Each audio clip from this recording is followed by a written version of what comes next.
Well spoken. Mr. Speaker. Dr. Ken Calder. Mr. Speaker, I find myself actually agreeing with the previous speaker in one sense, in that New Zealand is known as a good neighbour. We are peace-loving, and our skills at peacekeeping are well recognised. We are firm people, we are fair people, but we are not a soft touch for those folk who would seek to profit from others' misery. Mr. Speaker, I had occasion this very day at lunchtime to go to a celebration here in Parliament run by the Red Cross and the United Nations High Commission for Refugees, honouring the journey of refugees to our country, to New Zealand.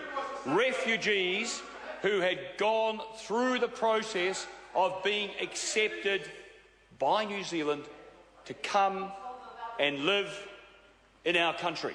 And I must say, it was a compelling testimony. One young man who spoke beautifully, having not been here for very long, but spoke beautifully and spoke of his wish to contribute to our country, left an African country, had to leave in the dead of night, crossed the border to escape being shot, was in a camp with his sister for a couple of years.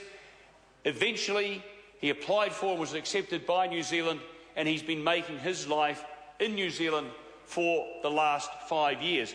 That is a person who went through the approved processes and mechanism, and we welcomed him to our country. We welcomed him along with approximately 700 other refugees each year. New Zealand does have a proud record of fulfilling our obligations to the international community. We also get 300 asylum claims each year, of approximately a quarter are approved. So I want to make that point.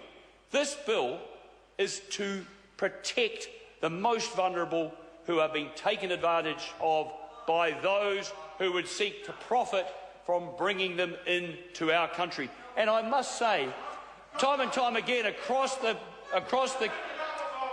House, we actually hear classic reasons why those in the opposition aren't fit to govern. And one of the reasons come out today, and I have to say I have a lot of admiration for some of my colleagues across the House, but as a group, a collective group, not fit to govern. And why is this? Well, they're unfit to govern, Mr. Speaker, because they display a huge lack of imagination. Time and time again we have heard, it's never happened, as though it will never happen. Now, they laughed at the Wright brothers. No one had ever flown before. But, surprise, surprise, they do. And now they fly around the world in large aircraft. And in fact, it was my colleague across the House who came within an ace of supporting this legislation. I refer, of course, to Dennis O'Rourke. And he was making the point that, people could actually fly across the Tasman, not just come in vessels. We know it's very possible to come in vessels. A gentleman came across in a kayak sadly losing his life within kilometres of the coast. I mean, people sail across regular intervals.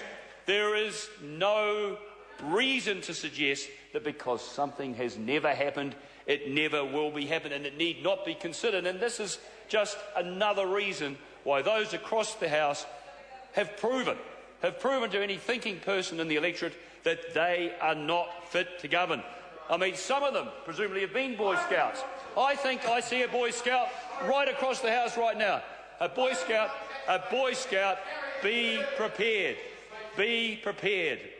And that's what this government is doing. First, do no harm is a great term, a great aphorism in medicine. And we want to protect the vulnerable from themselves and from being abused and seduced by unscrupulous folk who would smuggle them into this country, by sending a very clear message of deterrence. This bill, Mr. Speaker, sends a clear message of deterrent to any of those who would seek to come to our country and avoid the normal mechanism of doing so. The overall package is firm and fair, and it sends that message that New Zealand is not a soft touch. It has a range of measures to deter future attempts and better manage one should it occur. We're sending a clear message, as I say, to potential smugglers that we are not prepared to be an easy target. The changes will in fact bring us more into line with Australia, where we are cooperating on this issue. Mr Speaker, there are formal, transparent and well-established processes by which persons can seek to reside in New Zealand. We applaud those being available. We welcome those people to our society. I'm happy to be based in Manurewa, one of the most vibrant and diverse communities in New Zealand, and I acknowledge the cultural and economic benefits that migrants bring to our country. But I do not condone, nor does this government condone, people trying to enter the country through the back door. I commend this bill to the House. Is this a split call? Yes, it is, Mr. 5 minutes, Speaker. Megan Woods. Thank you very much, Mr.